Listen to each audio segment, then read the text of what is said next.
Well, I've got one of you. Hang on. There we go. You can see me? There we go. Okay. Good evening. Well, it is quite interesting what you say about power couples. One of the things I always remember when we moved into London is that people were worried that we'd always agree with each other. Now, anyone who's worked with us, particularly Colin, will know that that's further from the truth that you could ever imagine. I suppose we're both self-opinionated. And speak for yourself, woman. No, don't make me mute you. I can kick you out, you know. I have the power. Hey, do we get 20 minutes as there's two of us? No, this is why I put you on at the same time, because I thought that otherwise we'll be here all night. Fuller's Golden, perfect. It was always going to be Fuller's, wasn't it, John? Absolutely. So let's introduce you first and move on to that not so cryptic comment. Christine and John have been involved with CAMRA since the early 1970s and have both held a variety of posts on the National Executive over the decades. And indeed, between them, they have notched up over 30 years on the National Executive. They've both been Great British Beer Festival organiser, and Christine was the first one to hold the role in 1992. Phew, I did get the year right earlier, that's good. It's a female, I should add. Yes, John was national chairman for 9 years from 1990, and Christine is now a CAMRA master trainer and has recently led the review of CAMRA's beer style guidelines. And I'm sure many of you have been enjoying, as have I, the training about the new beer style guides during lockdown, which has been fantastic. Christine, first going to you, can you tell us a little bit about the changes in beer styles that we've seen since CAMRA was founded? Yeah, I think probably the best way to track it is through the Good Beer Guide and also through the Champion Beer Britain, which of course is CAMRA's flagship beer competition. And it's been amazing to see what an influence that competition has had. I mean, you've already mentioned Bateman's, but that hasn't been the only case. Funny enough, with John drinking Fuller's, the Champion Beer Britain was responsible for saving Fuller's Chiswick, because that was a beer that they were going to discontinue until it won Champion Beer Britain in the 80s. What was interesting for me, and I've been doing some work on the history of the Champion Beer Britain for a session I'm doing next week at the GBBF Winter, is that when the competition started, we just had 3 beers with 3 actual beer styles, and that was mild, a strong ale, and a bitter. And that was like that for a number of years, and then we ended up with a premium bitter, and gradually we added a new brewery style. But it wasn't until the early 90s that we even introduced any dark beers. And I went back and looked at the Good Beer Guide from 1982, and it really quite shocked me. And I think it's a bit of an influence. I think CAMRA has had an influence in encouraging new brewers to start up, and they have been more experimental, which has also driven the different beer styles that are coming in. But back in the 1985 Good Beer Guide, there were only 4 porters listed, 2 of which I'm sure are pretty household names, one of which is Burton Bridge Porter and the other one is Titanic. And there was only 2 stouts, both of which were bottled, which was Courage Imperial Russian Stout and Guinness, because that was bottle conditioned. And there was only 1 barley wine, which was Gibbs Mew barley wine. And if you only look at what we've got now, the hundreds and hundreds of different beers, and gradually over the years, the Champion Beer Britain has added a few more different categories. And then we did a major review, in fact, which Tim Webb sat on with me, to look at what was happening in the beer market. And we've added so many different beer styles, really reflecting to see what's going on. I mean, the growth of lighter beers, we started introducing a golden ale category back in 2006. And this year we've introduced 2 categories, which are pale ale, blondes and golden ales, 1 strong and 1 weak. And that reflects, I think, the way that particularly some of the younger breweries are coming on using a lot of American hops. And a lot of those big golden beers, which we really had no beer styles to reflect it. But what really has staggered me is how long it took until we really saw any innovation. It's only been really the last 15 years. Before then, it was very much a stable market, with mild being very predominant. And now you look through the Good Beer Guide and mild's a struggle. So we need to shift where we're campaigning. And mild's been a perennial problem, hasn't it, that CAMRA's been trying to deal with for a long time, perhaps nearly as long as the cask breather issue, I would say. Yeah, and it's funny, but if you go back to the early days, it wasn't. I mean, most breweries, lots of breweries, not only had one mild, a dark mild, they had a light mild as well. I mean, Robinson's fairly recently they dropped it. I mean, Harvey's are probably one of the few I can think of. We're still keeping those too.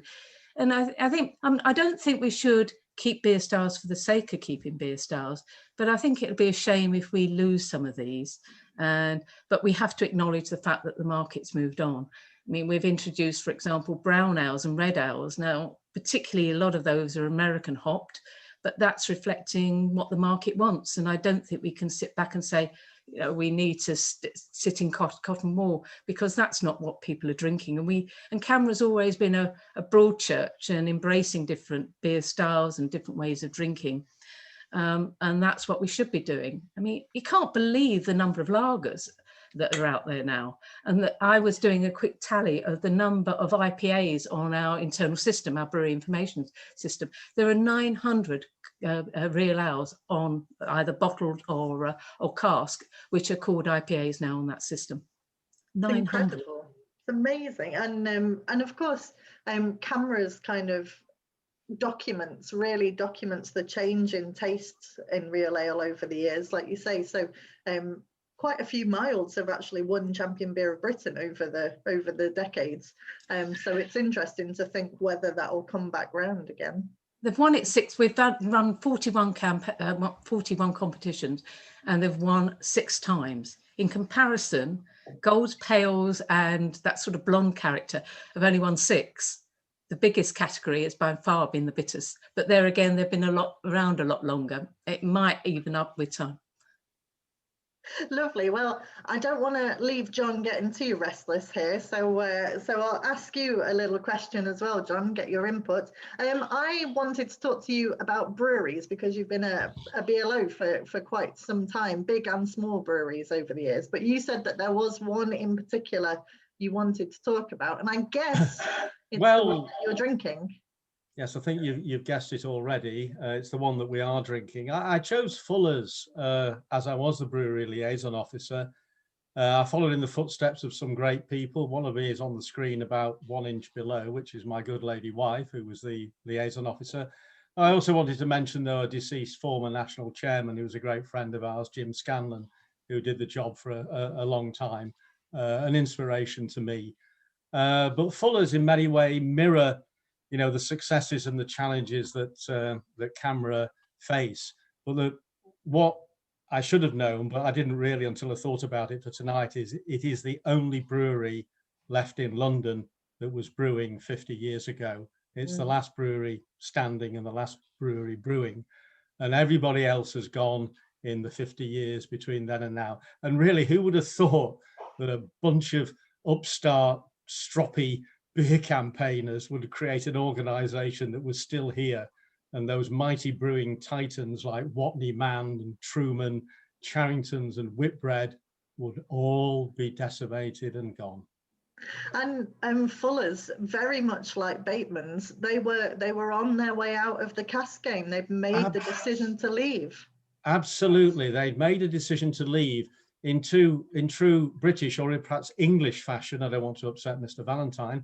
They really pounced about and couldn't make a decision and kept putting it off. They were going to go out of brewing. They survived because of a gentleman called Anthony Ansell, who was particularly keen on cask beer. They introduced ESB in 1971, the year we were formed. It replaced a beer, forgive me, I have to look at a note here. It was called Old Burton Extra. And of course, it went on to win 3 Champion Beer of Britain titles. London Pride won a title. Chiswick Bitter won a title. All of a sudden, there were a bunch of beer geeks. We weren't called geeks then. I don't know what we were called. I'm sure Chris Holmes will remember. But there was a bunch of people around who were interested in beers like that, like Runnels County. That was another one that it was totemic. You would drive, but not drink. No, you know what I mean. Somebody would be the chauffeur and would head out to a pub that had Ruddles County in. It was just, they were just exciting days, as Chris Holmes has alluded to. But, you know, Fuller's, I mean, they introduced because of CAMRA, they reintroduced bottle conditioned beer. 1845 was brewed as a one-off for their 150th birthday, and it's subsequently won 3 at least champion bottled beer competitions. It's still with us. And this, what many people reckon to be the iconic beer produced by, well, a London brewery. Okay, I won't go too far. Fuller's Vintage Ale, 1997. Brewed every year since then to a different recipe. And today, and I checked with John Keeling, completely by accident, he doesn't work for the brewery, of course, anymore, but completely by accident, Fuller's started brewing their 2021 vintage, which will be available probably later in this year. I have a bottle of 2020 here, which I'm going to open tonight. It's a bit young. I commend it being drunk when it gets a little bit older, but I have 9 more bottles, so nobody is invited around to drink them other than Christine and I, even though I love all 161 of you that are on here. John, but can I just say, the challenges are twofold. In 2019, and this really killed me, Fuller Smith and Turner, as a vertically integrated pub company, sold its brewery to Asahi. Now, the brewery's still going and there's good brewers there, but that really kicked me in the proverbials and it upset a lot of people. Young's had already exited London, and subsequent to that, we saw the sale of Green King to Hong Kong interests. We saw Marston's put all their breweries into a joint venture with Carlsberg. Within a short space of time, the 3 largest breweries in England ceased to be owned in the UK. They're owned by foreign interests. And this is the challenge that I see. For us, for CAMRA and for beer drinkers, does who owns a brewery and its brands change things for the beer drinker? And why has the UK, with perhaps Brewdog accepted, been unable to develop breweries beyond a certain stage or size? I don't know the answer.